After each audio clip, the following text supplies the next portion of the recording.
மரத்தில் ஒரு புதிய கிளி. பழங்காலத்தில் அடர்ந்த ஒரு மாந்தோப்பில் கிளிக்கூட்டம் ஒன்று வாழ்ந்து வந்தது. அந்த கூட்டத்தின் தலைவன் நீலகண்டன் என்ற அறிவாற்றல் கொண்ட ஒரு கிளி. ஒருநாள் வானத்தில் ஒரு பெரிய புயல் வீசியது. புயலில் சிக்கித் தவித்த இனம் தெரியாத ஒரு புதிய கிளி இந்த கிளிக்கூட்டம் இருந்த மரத்தை அடைந்தது.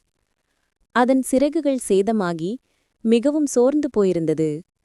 நீலகண்டன் அந்த கிளியின் நிலையை பார்த்தான். உடனே தான் சேமித்து வைத்திருந்த மாங்கனிகளை புதிய கிளிக்கு கொடுத்து அதை சாப்பிடச் சொன்னான். மற்ற கிளிகள் கொண்டு வந்த கனிகளைக் கூட நீலகண்டன் புதிய கிளிக்கு அதிகமாக கொடுத்தான். புதிய கிளிக்கு மிகவும் மகிழ்ச்சி. சில நாட்களிலேயே அது ஆரோக்கியமடைந்து பறக்க தயாரானது. ஆனால் ஒரு விஷயத்தை புதிய கிளி கவனித்தது.